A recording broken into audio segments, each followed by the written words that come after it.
नमस्कार, one TV के हिंदी समाचार में आप सबों का स्वागत है। मैं शहबाज। आगे बढ़ने से पहले देखेंगे हेडलाइंस।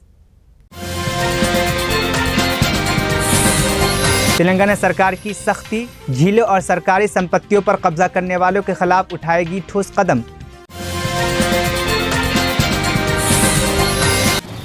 असदुद्दीन ओवैसी की आलोचना, तेलंगाना सरकार के हैदरा अभियान पर उठाए सवाल। केंद्रीय मंत्री किशन रेड्डी की कड़ी टिप्पणी, हैदरा अभियान को बताया नाटक, सरकार पर उठाए सवाल।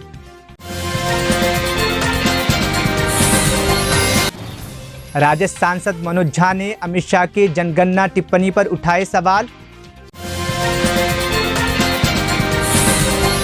चिराग पासवान ने जाति आधारित जनगणना का समर्थन किया, मोदी सरकार को झटका। अब खबरें विस्तार से। अभिनेता नागार्जुन के कन्वेंशन सेंटर के विध्वंस के एक दिन बाद तेलंगाना के मुख्यमंत्री रेवंत रेड्डी ने स्पष्ट रूप से चेतावनी दी है कि उनकी सरकार झीलों और सरकारी संपत्तियों पर कब्जा करने वालों को नहीं बख्शेगी। मुख्यमंत्री ने कहा कि यदि समाज के कोई प्रभावशाली व्यक्ति तालाबों की भूमि पर कब्जा करने की गतिविधियों में पाया गया तो उसे माफ नहीं किया जाएगा। हरे कृष्णा मूवमेंट के एक कार्यक्रम में बोलते हुए रेवंत रेड्डी ने बताया कि उनकी सरकार भगवान कृष्णा की शिक्षाओं का पालन करते हुए लोगों की भलाई के लिए काम कर रही है। उन्होंने झीलों, तालाबों और सरकारी संपत्तियों की रक्षा के लिए हैदरा नामक एक नए संगठन की स्थापना की है। मुख्यमंत्री ने कहा है कि निजाम काल में हैदराबाद को झीलों के शहर के रूप में विकसित किया गया था, लेकिन हाल ही के दिनों में कुछ लोगों ने इस झीलों पर कब्जा कर लग्जरी फार्म हाउस बना लिया है। उन्होंने चेतावनी दी है कि फार्म हाउस का गंदा पानी गंडीपेट और हिमायत सागर में छोड़ा जा रहा है, जो शहर की पेयजल आपूर्ति को प्रभावित कर रही है। अगर इस स्थिति को नहीं सुधारा गया तो ये जन प्रतिनिधियों के लिए शर्मिंदगी का कारण बनेगा। 430 అడుగులలో ఈ దేశంలోనే అత్యధిక ఎత్తులో ఉండే అతి కొద్ది నిర్మాణాలలో ఈ మందిర కార్యక్రమం ఉండడం, అది తెలంగాణ రాష్ట్రంలో ఉండడం, ఇది తెలంగాణ రాష్ట్రానికి గర్వకారణం అని చెప్పి నేను సందర్భంగా తెలియజేయదలుచుకున్నాను. ఇంత గొప్ప కార్యక్రమం ప్రభుత్వం చేపట్టినా అంత సులువుగా అయ్యే పని కాదు. ఈరోజు ఈ కార్యక్రమం నేను ఆశిస్తున్న 36 నెలల నుంచి 42 నెలల్లో ఇది పూర్తయ్యి మళ్ళీ మనమే ప్రారంభించుకుంటాము అని నిర్వాహకులకు నా విజ్ఞప్తి. ప్రారంభోత్సవ కార్యక్రమానికి కూడా నేను తప్పకుండా వస్తాను అని చెప్పి నన్ను ఆహ్వానించాల్సిందిగా నిర్వాహకులందరికీ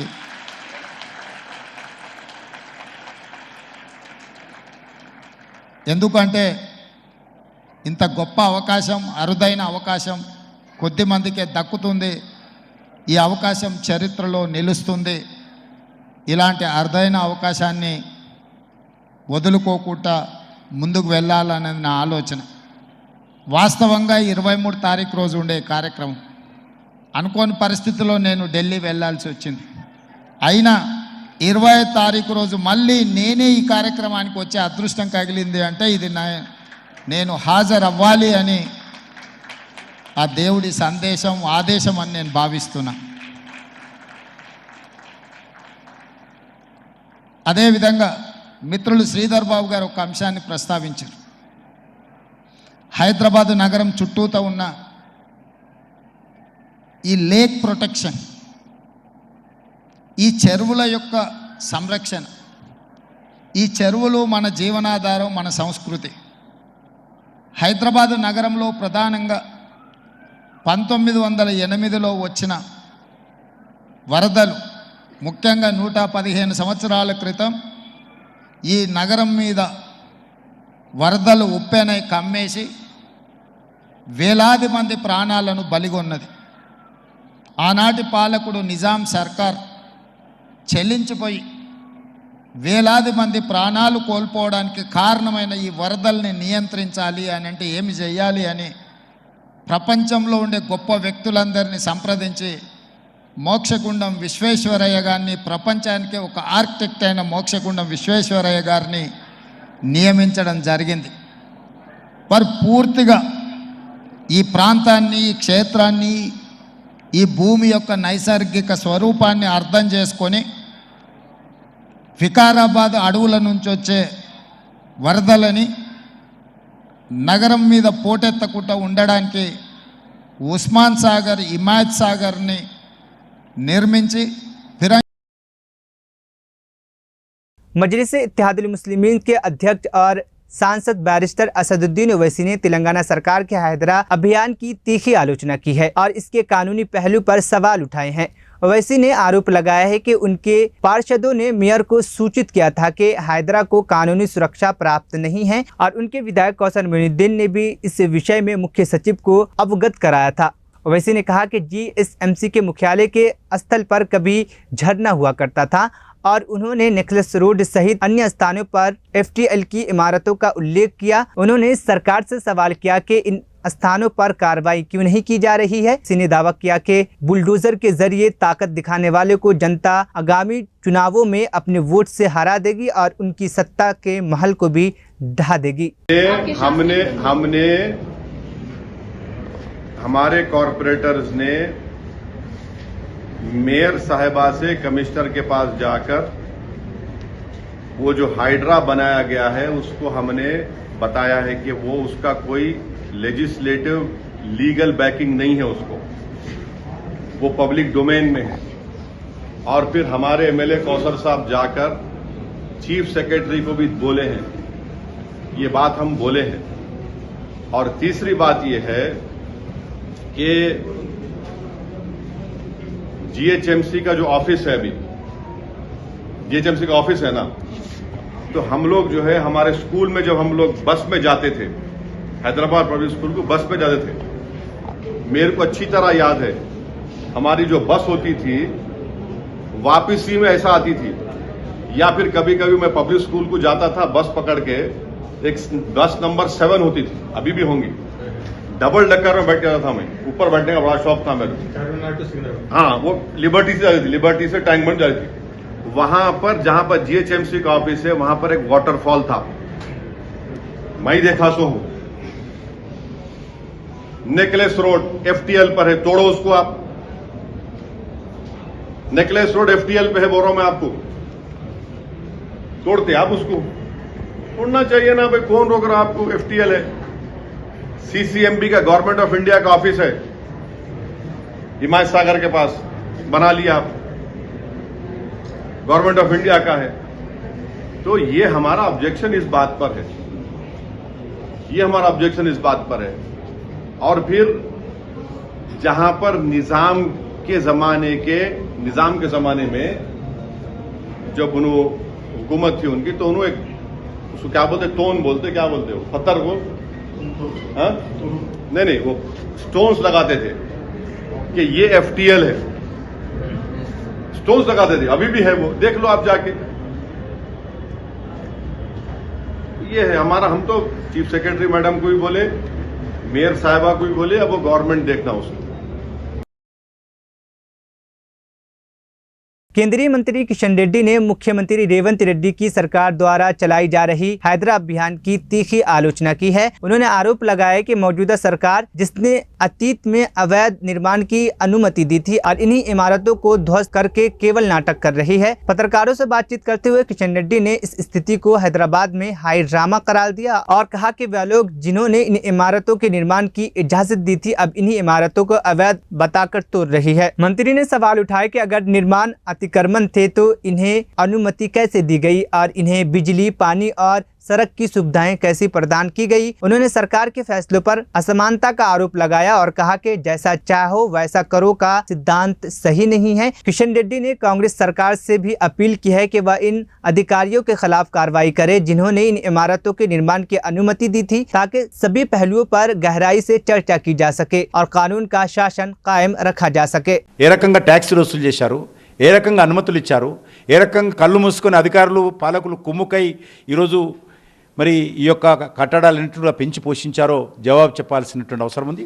దీనిపైన మరింతగా లోతుగా చర్చించి मजलिस इत्तेहादुल मुस्लिमीन के अध्यक्ष और हैदराबाद के सांसद बैरिस्टर असदुद्दीन ओवैसी ने रविवार को भाजपा के नेतृत्व वाली एनडीए सरकार द्वारा प्रस्तुत वक्फ संशोधन विधेयक की कड़ी आलोचना की। ओवैसी ने आरोप लगाया कि इस विधेयक का उद्देश्य वक्फ संपत्ति की रक्षा करना नहीं बल्कि इन्हें नष्ट करना है। हैदराबाद में आयोजित एक प्रेस कॉन्फ्रेंस में ओवैसी ने प्रधानमंत्री नरेंद्र मोदी से इस प्रस्तावित कानून को तुरंत वापस लेने की मांग की। उन्होंने कहा कि वक्फ संपत्ति की सुरक्षा सुनिश्चित करने के बजाय ये विधेयक उनके विनाश का कारण बन सकता है। ओवैसी ने विधेयक में बंदोबस्ती की सुरक्षा के लिए कोई ठोस प्रावधान न होने की भी बात कही और भाजपा के दावों को झूठा करार दिया। ओवैसी ने नरेंद्र मोदी और उनकी सरकार पर आरोप लगाया कि वह सुरक्षा के नाम पर वक्फ संपत्तियों को नष्ट करने की साजिश कर रहे हैं। उन्होंने कहा कि प्रस्तावित संशोधन मुसलमानों को यही संदेश दे रही है कि मोदी सरकार उनकी मस्जिदों, कब्रिस्तानों और संपत्ति, कृषि भूमि छीनना चाहती है। ये भी आ रहा है कि मस्जिद हो या कब्रिस्तान हो, उनको भी तोड़कर जो है मार्केट या कमर्शियल पर्पस के लिए इस्तेमाल किया जा रहा है और वो कमर्शियल नहीं, ये तो आप गलत बोल रहे हैं। ये तो सेक्शन 3 में government, Modi government Waqf by user को ख़त्म करना चाह रही है। अब वक्फ बाय यूज़र का मतलब क्या है? जैसा हिंदू धर्म में बाय कस्टम एंड यूसेज आप उसको मंदिर घोषित करते, बाय कस्टम एंड यूसेज, वैसे ही मुसलमानों में वक्फ बाय यूज़र उस वक्त जब मस्जिद में जाके मैं नमाज़ पढ़ रहा हूँ, वक्फ बाय यूज़र हो गई।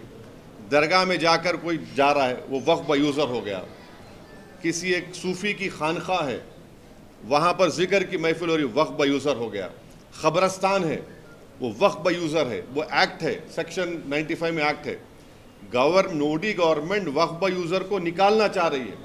क्यों निकालना चाह रहे हैं भाई वक्फ बाय यूज़र को? आप जब आप हिंदू धर्म में बाय कस्टम एंड यूसेज ये बोल रहे हैं कि it is a endowment property, वैसे ही आप इस्लाम में वक्फ बाय यूज़र का मतलब ये कि मस्जिद मेरी है। आप वो इसलिए निकालना चाह रहे ताकि कल जितने यतीम खाने हैं, ऑर्फनेज है, क़ब्रस्तान है, मस्जिद है, दरगाह के तहत जो ज़मीनें हैं, उन सब को आप बोलेंगे वक्फ बाय यूज़र नहीं है, ये वक्फ प्रॉपर्टी नहीं है, इसलिए हम उसका गवर्नमेंट प्रॉपर्टी बोल के कब्जा कर लेंगे। ये सेक्शन 3 का वक्फ बाय यूज़र निकालने का तरीक़ा एक ही है। ये पूरा मस्जिदों को छीन लो मुसलमानों से, दरगाहों को छीन लो, क़ब्रस्तान को छीन लो, और दरगाह खानखा के तहत जो ज़मीनात एग्रीकल्चर लैंड पूरों को छीन लो। ये असल मकसद है। और आपको एक और एग्जाम्पल दे रहा हूँ, 1965 में मथुरा में कृष्ण जन्मस्थान है। 1965 में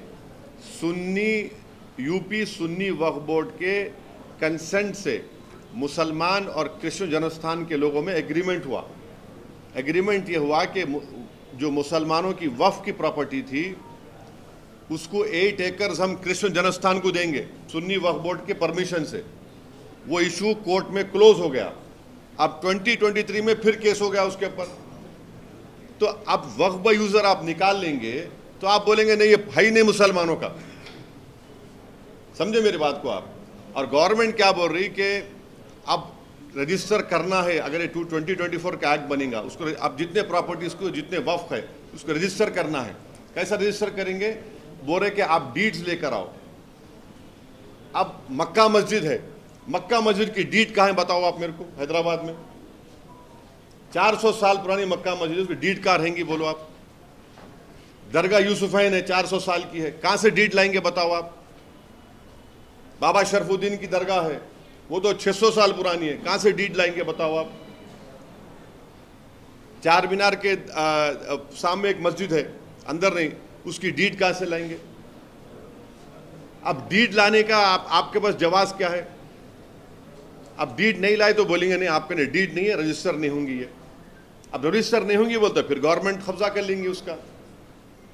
हिंदू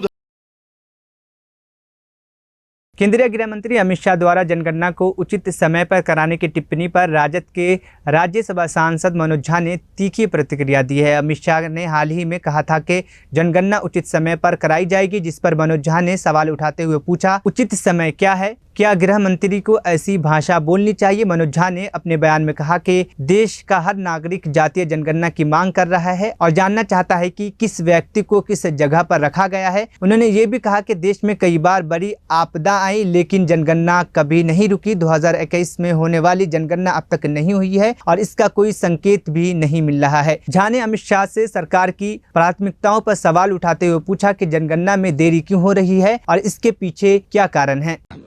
जनगणना के बारे में पूछा गया था जनगणना ही नहीं हुई है कि इसके बाद ये पहली बार इस देश में हुआ है। क्यों रोके हुए हो भाई? चिंता होती है, अब शक होता है कि इतना विशाल देश जहां बड़ी से बड़ी आपदा में, बड़े से बड़े मुश्किल दौर में जनगणना नहीं रुकी। और रही बात जातिगत जनगणना की, इसके लिए रॉकेट साइंस नहीं चाहिए, एक कॉलम जोड़ना है और उस कॉलम के आधार पर आपको हकीकत समाज की सामने आ जाएगी। कौन कहां लगातार बैठा हुआ है और किसके बैठने की जगह नहीं है। अगर ये हम नहीं हासिल करना चाहते तो जाहिर तौर पर हम उसी व्यवस्था को बनाए रखना चाहते हैं कि 2.5, 3, 4% लोग 96% की तकदीर का लगातार। केंद्र में सत्तारूढ़ भाजपा को झटका देते हुए मोदी सरकार में मंत्री और लोक जनशक्ति पार्टी के प्रमुख चिराग पासवान ने जाति आधारित जनगणना के समर्थन की घोषणा की है। उन्होंने कहा है कि उनकी पार्टी हमेशा से जाति आधारित जनगणना के पक्ष में रही है और सरकार के पास इसके लिए आवश्यक आंकड़े होने चाहिए। चिराग पासवान ने बताया कि ये पहली बार नहीं है कि उन्होंने मोदी सरकार से अलग रुख अपनाया है। इससे पहले उन्होंने लेटरल एंट्री के मुद्दे पर भी सरकार की नीति के खिलाफ आवाज उठाई थी, जो उनकी सरकार से असहमति को दर्शाता है। पासवान का यह बयान सरकार के जाति आधारित जनगणना पर मौजूदा रुख के खिलाफ एक महत्वपूर्ण राजनीतिक संकेत है, जो राजनीतिक हलकों में चर्चा का विषय बन गया है। अपना रुख इसको लेकर हमेशा से स्पष्ट रखा है कि जातीय जनगणना का पक्षधर लोक जनशक्ति पार्टी रामविलास है। हम लोग चाहते हैं कि जातीय जनगणना ये आंकड़े कम से कम सरकार के पास होने चाहिए। मैं इन आंकड़ों को सार्वजनिक करने का पक्षधर नहीं हूँ। मैं मानता हूँ कि ऐसे आंकड़े समाज में डिवाइड क्रिएट करेंगे। कई बार न्यायालय के द्वारा भी आबादी को लेकर मांग की गई है, पूछा गया है कई बार सरकारों से कि फलाना जाति की क्या आबादी है। मेरी पार्टी ने अपना रुख इसको लेकर हमेशा से स्पष्ट रखा है कि जातीय जनगणना का पक्षधर लोक जनशक्ति पार्टी रामविलास है। हम लोग चाहते हैं कि जातीय जनगणना हो। इसका कारण है कई बार राज्य सरकार और केंद्र सरकार भी कई ऐसी योजनाएं बनाती हैं जो उस जाति को मद्देनजर रखते हैं, उसको मुख्य धारा के साथ जोड़ने की सोच के साथ वो योजनाएं तैयार की जाती हैं। ऐसे में उस जाति की आबादी कितनी है ये जानकारी सरकार के पास कम से कम होनी चाहिए, ताकि उसके अनुपात में राशि आवंटित की जा सके उस योजना को लेकर या उस जाति को मुख्य धारा के साथ जोड़ने को लेकर। ये आंकड़े कम से कम सरकार के पास होने चाहिए। मैं इन आंकड़ों को सार्वजनिक करने का पक्षधर नहीं हूँ। मैं मानता हूँ कि ऐसे आंकड़े समाज में डिवाइड क्रिएट करेंगे। ऐसे में मैं चाहता जरूर हूँ, कई बार न्यायालय के द्वारा भी आबादी को लेकर मांग की गई है, पूछा गया है कई बार सरकारों से कि फलाना जाति की क्या आबादी है। तो ऐसे में ये आंकड़े मैं मानता हूँ कि कम से कम सरकारों के पास होने चाहिए। आप युवा नेता हैं, तो क्या झारखंड में अब अलग से चुनाव लड़े या गठबंधन के साथ लड़े? युवाओं को कितना टिकट देंगे? डेफिनेटली मेरी प्रायोरिटी रहेगी। मैं एक अपना एमवाई समीकरण है मेरा, जहाँ पे महिला है और युवा है। मैं जातीयता और सांप्रदायिकता से हटकर युवाओं की जमात और महिलाओं की जमात की मैं सोच रखता हूँ और मैं चाहता हूँ। लिमिटेड सीटों पर मैं लोकसभा का चुनाव लड़ रहा था, बट फिर भी मैंने सुनिश्चित किया कि नारी शक्ति अधिनियम कम से कम मेरी पार्टी में लागू हो। 5 में से 2 सीटों पर मेरी महिला सांसद है, Shambhavi one of the youngest member parliament, Bina ji है यहाँ पर। युवा जोश भी है, अनुभव भी है और महिला रिप्रेजेंटेशन भी है और युवा सांसद भी है। Rajesh is way younger than me, Arun ji है यहाँ पर, शांभवी भी यंग, बीना जी इस कैटेगरी से थोड़ा सा बाहर आएंगे। हम भी आप ही के साथ। तो ये मेरी प्राथमिकता जरूर है, युवा महिलाओं को ज्यादा से ज्यादा पार्टी टिकट दे, ये प्रायोरिटी रही। झारखंड इलेक्शन जब 5 साल होता है तो एक बार आप नजर आते हैं, आपकी पार्टी नजर आती है, आपके संगठन नजर आते हैं, एक आध सीट पे आप चुनाव लड़ते हैं। इसको क्या माना जाए? आप एक तरफ कहते हैं कि मेरा जन्म जो है बिहार में हुआ था, जब मैं जन्म मेरा हुआ था उसमें बिहारी था, दूसरी तरफ झारखंड को लेकर आपकी पार्टी इस तरह की मंशा रखती है, तो इस पर आप क्या कहेंगे? नहीं, आपकी बात बिल्कुल सही है। ये सोच जल्द आप लोगों के साथ साझा की जाएगी। ये तमाम ऐसे ही विषय हैं जिसको लेकर पार्टी अध्ययन कर रही है और अपना मैनिफेस्टो हम लोग लेकर आएंगे। बिहार में बिहार फर्स्ट, बिहारी फर्स्ट की सोच के साथ मैं आगे बढ़ रहा हूँ। जिसमें बिहार को विकसित राज्य, और जब मैं बिहार का जिक्र करता हूँ इसलिए मैं ये उदाहरण भी दे रहा हूँ क्योंकि जब मेरा जन्म हुआ था उस वक्त झारखंड बिहार का ही हिस्सा था, हम सब एक ही थे। ऐसे में समस्याएं ज्यादा अलग नहीं है झारखंड। कांग्रेस के वरिष्ठ नेताओं ने सोमवार को जम्मू कश्मीर विधानसभा चुनाव के लिए सीट बंटवारे पर मतभेदों को सुलझाने के उद्देश्य से नेशनल कॉन्फ्रेंस के शीर्ष नेताओं के साथ महत्वपूर्ण विचार विमर्श किया है। कांग्रेस महासचिव केसी वेणुगोपाल, वरिष्ठ नेता सलमान खुर्शीद और प्रदेश प्रभारी भरत सिंह सोलंकी ने नेशनल कॉन्फ्रेंस के अध्यक्ष फारूक अब्दुल्ला और उमर अब्दुल्ला के साथ बैठक की। यह बैठक जम्मू कश्मीर में आगामी विधानसभा चुनाव के लिए संभावित सीट बंटवारे पर चर्चा के लिए आयोजित की गई थी ताकि दोनों दलों के बीच समझौता और सहयोग सुनिश्चित किया जा सके। झारखंड के पूर्व मुख्यमंत्री चंपई सोरेन दिल्ली पहुंच गए हैं और वह होटल ताज पैलेस में ठहरे हुए हैं। सोरेन ने बताया कि उनकी दिल्ली आगमन के दौरान अभी तक बीजेपी के किसी नेता से उनकी मुलाकात नहीं हुई है और उन्होंने गृह मंत्री अमित शाह से भी बात नहीं की है। सोरेन ने स्पष्ट किया है कि वह दिल्ली केवल 2 दिनों के लिए आए हैं और जो भी निर्णय होगा उसके बारे में जल्द ही जानकारी दी जाएगी। आप ही लोग देख रहे हैं, हम तो कुछ नहीं बोल रहे, आप ही लोग देख रहे हैं। हर जगह से मेरा यहाँ खड़ा हुआ तो यहाँ भी है, ये होटल भी हम चाय पीना रुक गया, यहाँ भी है जरा आदमी। तमाम राजनीतिक नेताओं की नज़र आप ही पे दादा, जितना जन समर्थन मिल रहा है आपको, बड़े बड़े दिग्गज भी नज़र रखे हुए हैं। चलिए अच्छा है, आज तक हमने जितना, आप लोग बहुत लंबा समय से हमको देखते हैं जमशेदपुर शहर में, झारखंड प्रदेश में, हमारा जो भी कदम उठाते हैं ठोस उठाते हैं, सही उठाते हैं।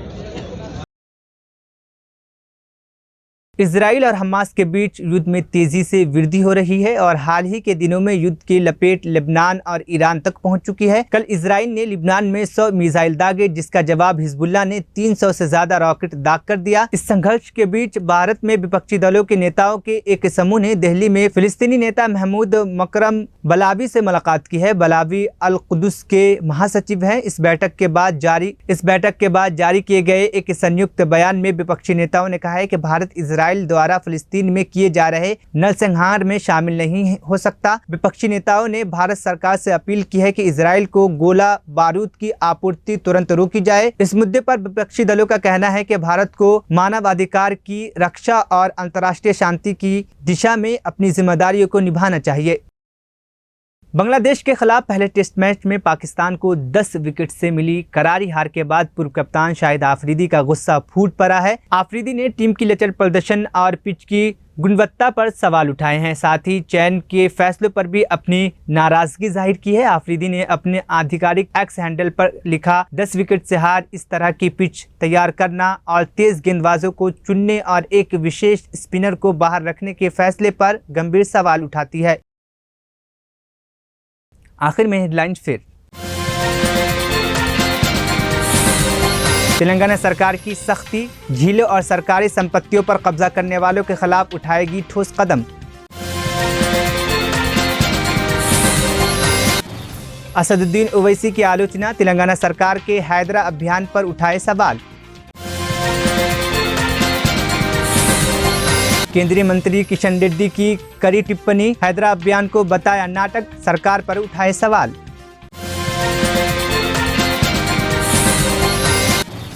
राजस्थान सांसद मनोज झा ने अमित शाह के जनगणना टिप्पणी पर उठाए सवाल। चिराग पासवान ने जाति आधारित जनगणना का समर्थन किया, मोदी सरकार को झटका।